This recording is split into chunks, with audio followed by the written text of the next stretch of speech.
أنا اللي قلبي جبيرة سبب أنا مجال إسني كنا سبب غرقدو لام سني كنا أكنني احتمال تفوتو ريا جنتو جالو صباتي في جنو قلبي أنا مجال السلام عليكم ورحمة الله وبركاته جرجرتو نجني برادا إلمان أورمو إدي الدنيا رتل كنتن كنت كيسن نجني كبجا في جاللا بكجرتني تسنارة كوجيتا أدللي سينا برسي سافي واحد دور برتن أما اللي سنها وقتكم سني فيديتين warroonni mana kana faarawtaasan subscribe godha erga subscribe gootanii video ol irra kaadha achi boodaan ammoo like gochuun dagatinaa video kana nama jaalatanitti share godha isiniin jedha seenaan isa kana hiriyaa jaalala sobaa jedha jechuudha sagantaan keenya guyyaarraa nama lama wal turanii wal jaalatan bultiidhaaf wal barbaadanii jarri lachuu sirritti nama akka namni ilaalutti nama hedduu wal jaalatuu fi hedduu guddaa waliif qabu jaalala ofii qaban kana namootatti agarsiisuudhaaf akka namni irraa fakkeenya godhataniif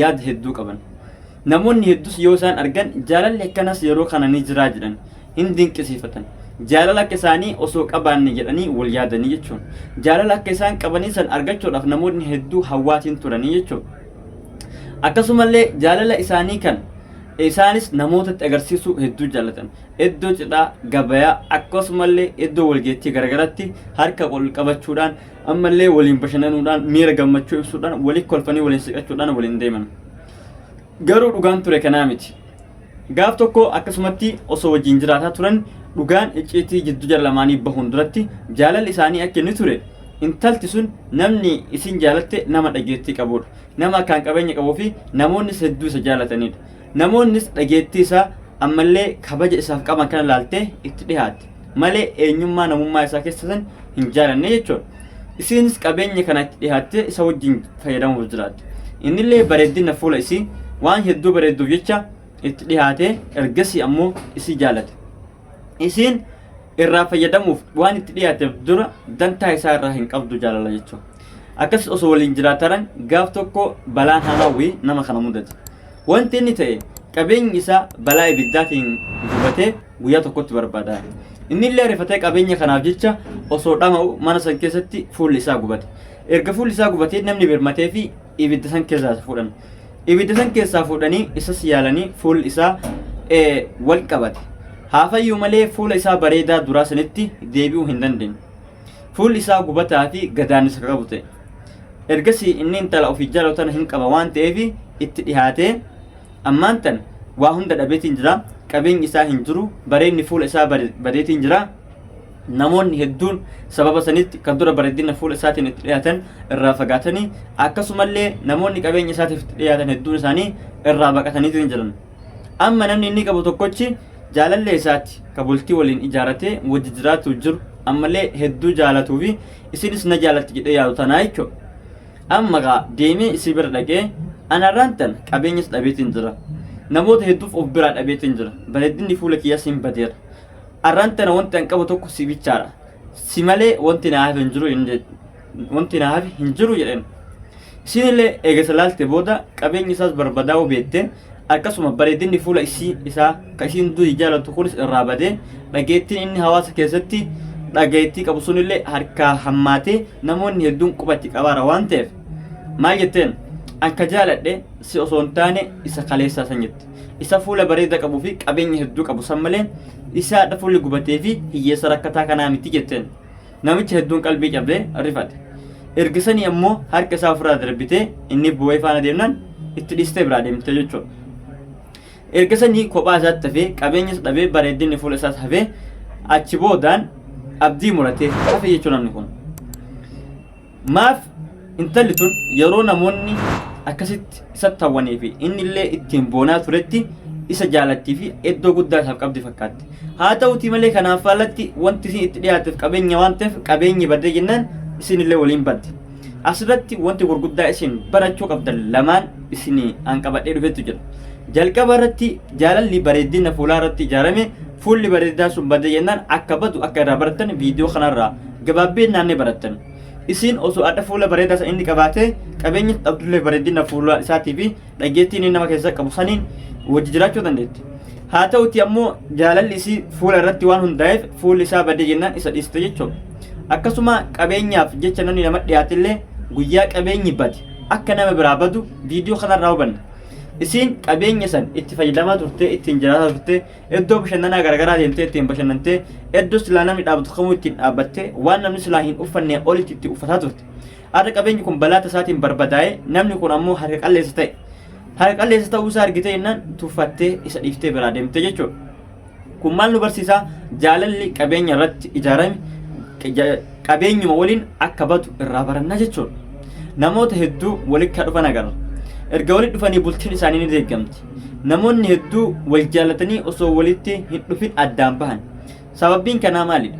Icciitiin dhokataan jidduu kana jiru takki isa takki isidha. Lamaan kana keessaa tokko jaalala sobaati. Tokko dhugaadhaan jaalachuun ni mala. Ergasanii inni isii jaalala sobaatiin jaalachuu jiru yookaan isiin isa jaalala sobaatiin jaalachuu jirtu yeroo waan barbaadde irraa argattee geessitetti, yeroo waan ammoo waan barbaaddu irraa dhabdetti akka gattee deemtu beekamaadha jechuudha. Bultiin namoota hedduu ni deeggaman. Dubartiin amma nama tokko heerumtee biraa baatee nama biraatti yeroo heerumtu yookaan deebitee mana abbaa isii yeroo hedduu arginu. Sababbiin karaa maalii ka'umsi isaa yoo jetteeti yaadde jaalala sobaati jechuudha. Jaalalli sobaa wanta jireenya namaa diiguu fi abdii nama kutachiisu jechuu fedheedha. Kana qofaa miti namoota harka walirra kaasanii deeman ammallee hedduu wal faarsaniif hedduu waliin kolfan hunda akka wal jaalatanitti akka hin yaadne waan jedhu asirraa hin baratan jedhee yaadeeti. Sababbiin isaa kaleessa uummata kana namoonni hedduun jaalala isaanii fakkeenya godhataa akka isaan wal jaalatanitti osoo wal jaalanne jedhaa akka waatiin turan. Ergasanii ammoo jaalalli isaanii ka sobaan guutamee fi akkasuma ammallee abdii kijibaatiin namootatti horaa isaan turan sun sababbii baduu qabeenya namichaatiin raasatti bahee jechuudha. Innis lafatti hafee isiinillee deemtee isa gatte jechuudha. Wantoonni akkanaa kun barnoota guddaa waan namaa qabanii fi jireenya keessatti waan nama mudatudha. Mudannoowwan akkanaa kun yoo nama mudate maal gochuu qaban? Jalqaba irratti nama jaalannu laaluun barbaachisaadha. Nama jaalattu akkamiin ilaaltaa? Qabeenya tokko osoo kasaaraan si mudatin akka waan kasaaraan si mudatetti fakkeessitee yookaan ammoo kallattii garaagaraatiin akka waan rakkoo cimtuu harkaas qabduutti gootee nama si jaaladhee si dhiyaadhe jedhu kan laaluu danda'u qabda. Osoo rakkatini jechuudha. Maaliidhaaf? Guyyaa rakkatteef waa addaan si baasa waan ta'eef. Namoonni hedduun yeroo bal'ina kennaa nu bira jiran nu waliin nyaatan nu wajjin dhugan kolfanii nu waliin taphatan yeroo rakkinnaatti ammoo isaa of biratti hin arginu. Nuti ammoo kophaa kennatti qalbiin nu cabdee dararamna jechuudha. Tokkoffaa kophummaa hin beeknu nama wajjin jiraataa turre waan ta'eef nutti ulfaata. Lammaffaa rakkoon nuti harkaa qabdu jabduudha waan ta'eef ni rakkan. Jireenya keessatti kana hunda mo'achuudhaaf maaltu nu barbaachisa? Jalqabumaa nama sadarkaa ittiin jaalannu beekuudha. Lammaffaa irratti ammoo jaalala nama jaalannu keessatti ammoo of eeggannoo gochuudha jechuudha. Jaalalli kun jaalala namooma kiyya isa icciitii dhokataa Rabbiin keessatti naa kennemu yookaan ammoo bu'aalee narraa mul'atan bareedina haasaa arraba kiyyaa, bareedina fuula kiyyaa fi guddina qabeenya kiyyaatti waan jedhu laaluun barbaachisaadha jechuudha. Walumaa galatti shamaras ta'e dhiirti intala takka yookaan dhiira tokko qabeenyaaf jaalachuu akka hin qabne isinii dabarsuu barbaada. Sababbiin isaa jaalalli qabeenya irratti ijaarame bakka hin ga'u waan ta'eef. Hedduu shamarran kennaa yookaan dhiirota kennaa qabeenya qabaanne jennaan dubartiin na jaalatti yookaan ammoo qabeenya qabaadhe jennaan dhiironni na jaalatan yaada jedhan qaban. Wanti ati beeku qabdu atiin shamaraa dhiirti tokko yoo an qabeenya qabaadhe na jaalata jettee ati yaaddu ka jaalatamu jiru osoo hin taane qabeenya kan kee akka ta'e beeki. Qabeenyi kan kee tasaa balaa tasaatiin baduu danda'a. Guyyaa qabeenyi kan kee bade jaalalli isas akka waliin badu beekuu danda'uu qabdaa jechuudha. Atiin dhiiraas qabeenya waan qabdu qofa shamarran si dhufan hunda akka si jaalatanitti laaluu hin qabdu. Yeroo nama jechuun hiyyummaa fi rakkina kan kee irratti wallaalaa fi dadhabbina kan kee hunda waliin nama si jaalatutu nama. Isa tullee jaalala dhugaati malee isaanan karaa kaaniin qabeenya kan kee irratti bareedina fuulaa fi midhaagina haasawa afaan keetii irratti hirkatanii gara keetti dhufan guyyaa wantoonni sun sirraa deeman akka sirraa deeman barnoonni addaa kun nu barsiisaa jechuudha. Namoota hedduu arguu jira jireenya isaanii erga walitti dhufanii ka addaan bahu. Akkasuma namoota hedduu arguu jira ka jireenya irraa abdii muratanii kophaa isaanii jiraachuu jira. Namoota hedduu fakkeenyaaf shamarran hin agarra. Shamarri dhiira zabanaa moo jetti. Dhiira zabanaa moo jetti itti dhiyaadhuu jetti. Maali jennaani dhiirti zabanaa gantuudha jetti. Bultii ijaarattu yoo jedhaniin as deebitee dhiira waliin haasoftu. Shamara fuutu ati bultiin ijaartu jetti shamara baranaa moo jetti hin taatu bultii fi jedha. Sababbiin kanaa maali? Sababa gurguddoo lama isin haa kennu. keessattuu shamarran kenna akka isaa itti miidhamuu jiran isin hima. Ani fakkeenyaaf shamara takka jaaladha bultiif isii barbaada. Aniif isiin haasaa waliin qabna.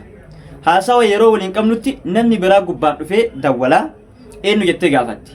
Erga eenyummaa isaa inni sitti himee booda minaalbaata Hamzaan na biraa deemuu danda'a yookaan na dhiisuu danda'a shakkii jettuun yookaan ammoo Hamzaa ana qofa haasofsiisan jiru yaada jettuun isallee dabaltee irraa fuutee wajjii dubbatti.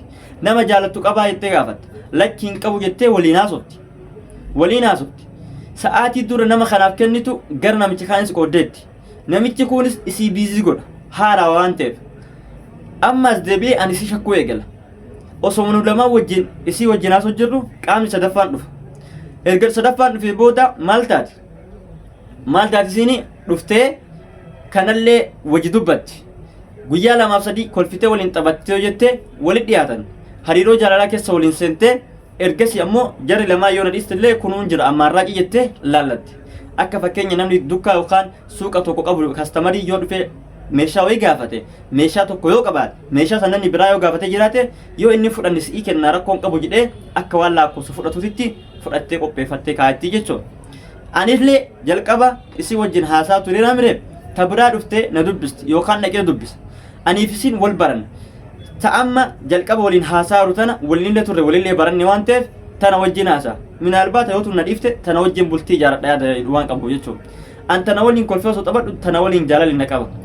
Isiini durii kana jaalataattu dhiistee kalammaffaa waliin jaalalli isii qaba. Innillee ta biraa taaf irraa dhufe waan qabu san jaalataa jechuudha.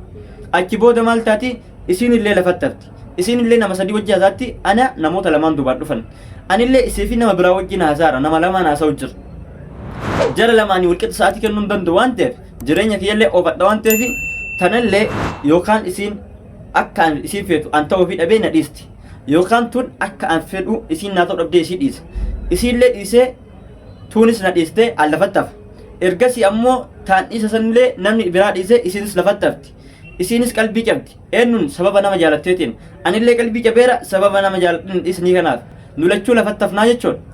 Jalqaba rakkoon kenna maalidha? Anis nama sadii waliin haasaa, isiinis nama sadii biraa wajjin haasofti jechuudha.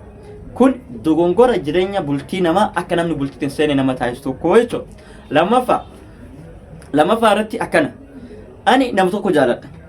Nama takka waan jaaladheetiin jedhee jireenya keessatti wajjin seenuudhaaf namni tokko sun nama biraa jaalata. Ana ammoo nama biraatiif jaalata. Nama na jaalatu san an dantaa irraan qabu. Sababbiin isaa wanta biraa jaaladhuuf. Ta'an jaaladhu sun waan jettuuf an dantaa irraa qabu. Ta'an jaaladhu sun ammoo ana irraa dantaa hin qabdu. Sababbiin isaa nama biraa jaalatti waan ta'eef. Osoo an isii ari'u, osoo an ta jaalatu isa ari'u, ta durii na jaalatan namni biraa karaa irraa fudhata. Isiinillee osoo nama san ariitu namni isii ariitu sun namni biraa fudhata. Isiinillee lafaaftee anillee lafattaaf. Nulachuu maal taana tokko walqixa taanee teennaa jechuudha. Rakkoo akkanaatu bultii akka seena shamarran keenya dhoogguu jira jechuudha. Herreega gootanii ilaaluu dandeettan. Namarratti osoo hin taane mataa keessa irratti herreega yookaan isin dhufa jedhee yaada qabuuf. Maaliif namoota hedduu itti dhiyaadheellee haasofsiisee waan irraa argee fi ammallee waan qabatama lafa keessa jiru waan ta'eef. Wantoota akkanaa keessa shamarran bultii akka abdii murtan wanta isaan taasisaa jechuudha. Furmaanni kanaa maalidha? Nam tokko yoo jaalatte sadarkaa eenyummaa kee amantaa kan keenyatuun isa wajjin dubbattee erga san yoo si jaalate maatii kee erga dho'ittee bultii waliin ijaarachuu takka. Lammaffaa osoo nam tokko haasofsiistu nama biraa irraa haasofsiisuu dhabuu jechuudha. Maaliif? Yookaan namni ati isa wajjin haasofsiistu sun nama inni si erge ta'uu danda'a yookaan namni ati nama sirraa haasofsiistu sun nama biraa ka duubaa qabu ta'uu danda'a. Inni kan sirraa waan barbaadu dhabe nama ofii sanitti deebi'a atis lafatti hafta. Maaliif nama duras jaalatu sun dhiibsee ta'aa waan ta'eef jechuudha. Wantoota akkanaa kan shamarran keenya akka eeggattan isinii dabarsuu barbaada. Yeroo kana keessatti hedduu kallattii kanaan namoonni edda uf dubbii bultii waan jedhaniif hin argaa waan ta'eef. Akkasuma dhiironni illee shamarran qalbii cabsuu fi akkasumallee waan akkanaa irratti raawwatu irraa of eegaa isinis bultii seenuudhaaf nam takka amantummaadhaan jaaladhaa isinii jedha. Jaaladhaa innaa awwal janjanaa isinii jenne. Maaliif ani ni wajjin waggaalee muggas wajjin haasaa isinii jenne. Nam tokko si ta'a in laaltaa guyyaa sadiitti illee si ta'uu danda'a. Amala isaa hubattee eenyummaa isaa sanyii isaa qorattee islaamummaa iimaan isaa gaafattee maatii isaa ergattee bultii waliin jiraachuu dandeettaa jechuudha. Akkas sadarkaa ati waliigaltuu fi sadarkaa ati si dhageettutti sii fi isii jidduu waan jiru sun waan ilaallatu miti. Garuu yeroo nama jaalattan maaliif akka jaalattan beekaa. Jaalalli dhugaan jaalala islaamummaa irratti taate qofa. Nama tokko diin isaa yoo jaalatte diinin isaa haga lubbu inni jiru irraan deemu waan ta'eef waliin deema. Bareedina fuulaa yoo yaalatte fuulli bannaan jaalallis ni baddi. Qabeenyi yoo laalte qabeenyi bannaan fuullilee jaalallis ni bada. Haasawa arrabaa yoo laalte inni haasawni harkaa bannaani jaalallee ni baddi jechuudha. Kallattii kanaan adda bahuu dandeettan. Waan akkasii irraa of eeggadhaan dhaamsa kiyya yookaan barnoota guyyaadhaati. Nagahaa naa tura. Assalaamu alaikum wa rahmatullahi wa barakaatu. Haga viidiyoo biraatiin walitti deebinutti isin jala nagahaa naa tura isin jecha mana kana subscribe gochuun dagatina. Akkasuma viidiyoo like gochuun dagatina. Koomentiidhaan yaada keessan naa ibsaa isin jedha. Nagahaa naa tura isin jala.